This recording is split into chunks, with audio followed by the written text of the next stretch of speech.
Hi hello friends, ನಾನು Nandini. Welcome to my YouTube channel. ಇವತ್ತಿನ ಜನ್ರೇಷನ್ಗೆ ಪಿಜ್ಜಾ ಅಂದರೆ ಯಾರಿಗೆಲ್ಲ ಇಷ್ಟ ಇಲ್ಲ ಹೇಳಿ? ಎಲ್ಲರಿಗೂ ತುಂಬಾ ಇಷ್ಟ. ಅಂಥದ್ದೇ ಒಂದು ಪಿಜ್ಜಾನ ನಾವಿಲ್ಲಿ ಓವೆನ್ ಇಲ್ದಲೇ ಚೀಸನ್ನು ಬಳಸ್ದಲೇ ಮನೆಯಲ್ಲಿ ನಾವು ಹೇಗೆ ಪಿಜ್ಜಾನ ಮಾಡಬಹುದು ಅಂತ ಈ ವಿಡಿಯೋ ಮೂಲಕ ನಿಮಗೆ ತಿಳಿಸ್ಕೊಡ್ತೀನಿ. ಯಾರೆಲ್ಲ ಸಬ್ಸ್ಕ್ರೈಬ್ ಮಾಡಿದ್ರೆ ಫಸ್ಟ್ ಟೈಮ್ ವಿಡಿಯೋ ನೋಡ್ತಾ ಇದ್ದರೆ ದಯವಿಟ್ಟು ಸಬ್ಸ್ಕ್ರೈಬ್ ಮಾಡ್ಕೊಳ್ಳಿ. ವಿಡಿಯೋನ ಎಲ್ಲಿ ಸ್ಕಿಪ್ ಮಾಡಬೇಡಿ, ಲೈಕ್ ಕೊಟ್ಟು ಸಬ್ಸ್ಕ್ರೈಬ್ ಆಗೋದನ್ನು ಮರಿಬೇಡಿ. ಇದು ಪಿಜ್ಜಾ ಮಾಡೋದಕ್ಕೆ ಇಲ್ಲಿ 2ರಿಂದ 3 ಚಪಾತಿಗೆ ಆಗುವಷ್ಟು ಹಿಟ್ಟನ್ನು ನೀವು ಇಲ್ಲಿ ಕಲಿಸ್ಕೋಬೇಕಾಗುತ್ತೆ. ಇಲ್ಲಿ 1/4 ಕಪ್ ಆಗುವಷ್ಟು ಮೈದಾ ಹಿಟ್ಟನ್ನು ತಗೊಂಡಿದ್ದೀನಿ. ಉಪ್ಪು, ಸಕ್ಕರೆ, ಮೊಸರು, ಕಾಯಿಸಿ ಆರಿಸಿದಂತಹ ಹಾಲು 1 ಕಪ್ಪು, ಬೆಣ್ಣೆ, ಟೊಮೊಟೊ ಸಾಸನ್ನು ತಗೊಂಡಿದ್ದೀನಿ, ತುರಿದಿಟ್ಕೊಂಡಿರುವಂತಹ ಬೆಳ್ಳುಳ್ಳಿ, ಕಾಳು ಮೆಣಸಿನ ಪುಡಿ ಮತ್ತು ಒಣಮೆಣಸಿನಕಾಯಿನ ಹುರಿದು ಪುಡಿ ಮಾಡಿಕೊಂಡು ಅದನ್ನೊಂದು 2 ಸ್ಪೂನಷ್ಟು ತೊಗೊಂಡಿದ್ದೀನಿ.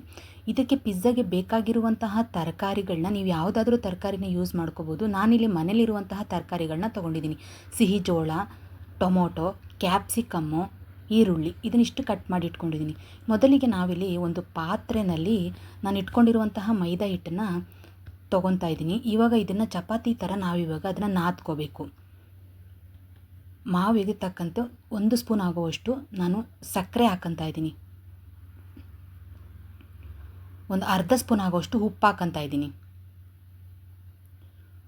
1 ಸ್ಪೂನ್ ಆಗುವಷ್ಟು ಬೆಣ್ಣೆ ಹಾಕ್ತಾಯಿದ್ದೀನಿ. 1/4 ಚಮಚ ಆಗುವಷ್ಟು ಸೋಡಾ ಹಾಕಿದ್ದೀನಿ. ಸೋಡಾ ಆಪ್ಷನಲ್ಲು, ಬೇಕಂದ್ರೆ ಹಾಕೊಳ್ಳಿ, ಇಲ್ಲಾಂದರೆ ಸ್ಕಿಪ್ ಮಾಡ್ಬೋದು. ಏನಂದರೆ ಇಲ್ಲಿ ಸೋಡಾ ಹಾಕಿದರೆ ಸ್ವಲ್ಪ ಸಾಫ್ಟಾಗಿ ಬರುತ್ತೆ ಪಿಜ್ಜಾ ಅನ್ನೋದಕ್ಕೋಸ್ಕರ ಸೋಡಾ ಹಾಕಿರೋದು.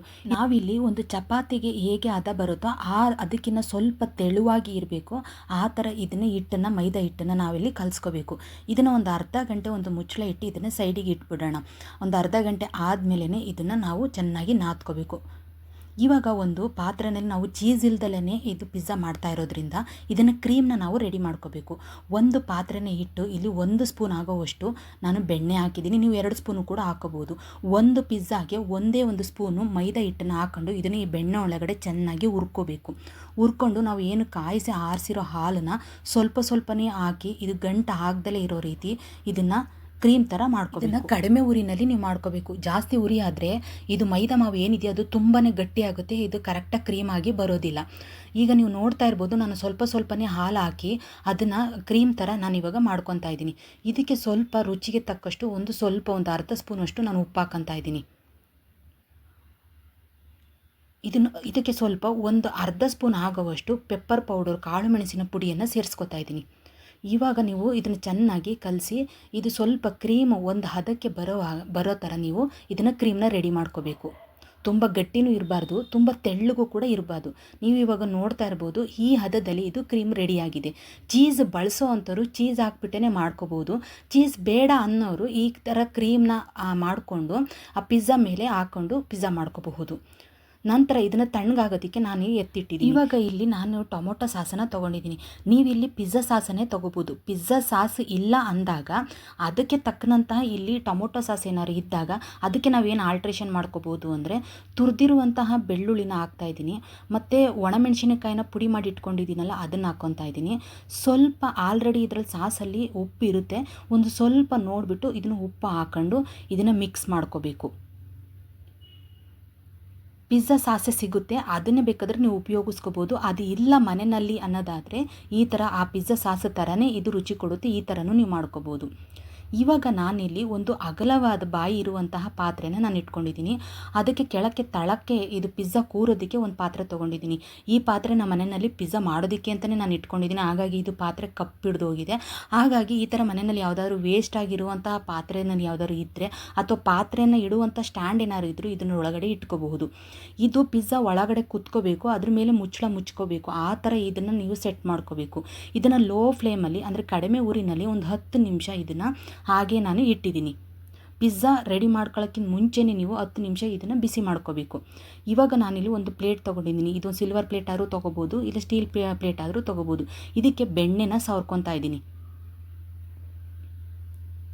ಬೆಣ್ಣೆನ ಸವರ ಆದಮೇಲೆ ಇವಾಗ ನಾನು ಏನು ಮಾವನ್ನ ಮಾಡಿ ಇಟ್ಟಿದ್ದೀನಿ, ಮೈದಾ ಹಿಟ್ಟನ್ನು ತೆಗೆದು ಇವಾಗ ಸ್ವಲ್ಪ ಚೆನ್ನಾಗಿ ನಾದ್ಕೊಳ್ಳೋಣ.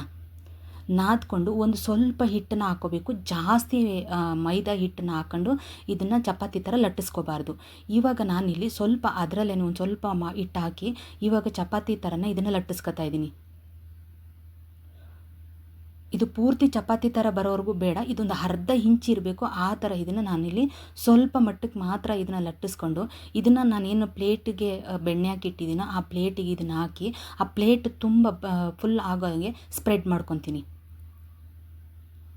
ನೀವು ನೋಡ್ತಾ ಇರ್ಬೋದು ಇವಾಗ ಪ್ಲೇಟ್ ತುಂಬ ಇವಾಗ ಸ್ಪ್ರೆಡ್ ಮಾಡಿಕೊಂಡೆ ನೋಡಿ. ಇವಾಗ ಅದರದ್ದು ತಿಕ್ನೆಸ್ಸು, ಅದರದ್ದು ಎಳೆ ತುಂಬ ಅಂದರೆ ಗಟ್ಟಿ, ತುಂಬ ದಪ್ಪನೂ ಇರಬಾರ್ದು, ಸಣ್ಣನೂ ಇರಬಾರ್ದು, ಒಂದು ಅರ್ಧ ಇಂಚಷ್ಟು ಇರಬೇಕು. ಒಂದು ಪೋರ್ಕ್ ತೊಗೊಂಡು ಇವಾಗ ನಾನು ಅದನ್ನು ಹೋಲ್ಸ್ ಮಾಡ್ತೀನಿ. ಯಾಕೆ ಅಂತ ಅಂದರೆ ನೀವು ಈ ಥರ ಹೋಲ್ಸ್ ಮಾಡೋದ್ರಿಂದ ನಾವು ಹಾಕೋ ತರಕಾರಿಗಳು, ಕ್ರೀಮು ಪ್ರತಿಯೊಂದೂ ಮತ್ತು ಇದು ತುಂಬ ದಪ್ಪ ಇರೋದ್ರಿಂದ ಅದರ ಎಳೆ ಎಲ್ಲ ಚೆನ್ನಾಗಿ ಬೇಯೋದಕ್ಕೆ ಇದು ಸಹಾಯ ಮಾಡುತ್ತೆ. ಈಗ ನಾನು ಒಂದು ಸೈಡು ಈ ಥರ ನಾನು ಪೋರ್ಕಲ್ಲಿ ಇದನ್ನು ಚುಚ್ಚಿದ್ದೀನಿ. ಈಗ ಇನ್ನೊಂದು ಸೈಡು ಕೂಡ ನಾನು ಅದೇ ಥರ ಇದನ್ನು ಚುಚ್ಚುತ್ತೀನಿ. ನೀವು ಈ ಥರ ಮಾಡ್ಕೋಬೇಕು. ಇವಾಗ ಅದು ಪರ್ಫೆಕ್ಟಾಗಿ ಚೆನ್ನಾಗಿ ಬೇಯೋದಕ್ಕೆ ಇದು ಸಹಾಯ ಆಗುತ್ತೆ. ಎಲ್ಲೆಲ್ಲಿ ಇದೆಯೋ ಆ ಜಾಗಕ್ಕೆಲ್ಲ ನಾನೀಗ ಹೋಲ್ಸ್ ಮಾಡ್ಕೊತಾ ಇದ್ದೀನಿ. ನೀವು ನೋಡ್ತಾ ಇರ್ಬೋದು ಇವಾಗ ಇದು ಈ ಥರ ಡಿಸೈನಾಗಿ ತುಂಬ ಚೆನ್ನಾಗಿ ಬಂದಿದೆ. ಇವಾಗ ನಾವು ಮಾಡಿಟ್ಕೊಂಡಿರುವಂತಹ ಕ್ರೀಮ್ನ ಪಿಜ್ಜಾ ಮೇಲೆ ಇವಾಗ ಸ್ಪ್ರೆಡ್ ಮಾಡೋಣ. ಇದು ಕ್ರೀಮ್ನ ನೀವು ತುಂಬಾ ಹಾಕೋಬೋದು. ಈ ಚೀಸ್ ಇರೋರು ಚೀಸ್ ಹಾಕೊತೀರಲ್ಲ ಅದೇ ಥರ ಈ ಕ್ರೀಮ್ನ ಚೆನ್ನಾಗಿ ಅದನ್ನೇ ಸ್ಪ್ರೆಡ್ ಮಾಡಿ. ಇದು ಜಾಸ್ತಿ ಕೂಡ ನೀವು ಹಾಕೋಬೋದು, ಎಷ್ಟು ಹಾಕೊತೀರೋ ಅಷ್ಟು ರುಚಿ ಕೊಡುತ್ತೆ ಇದು.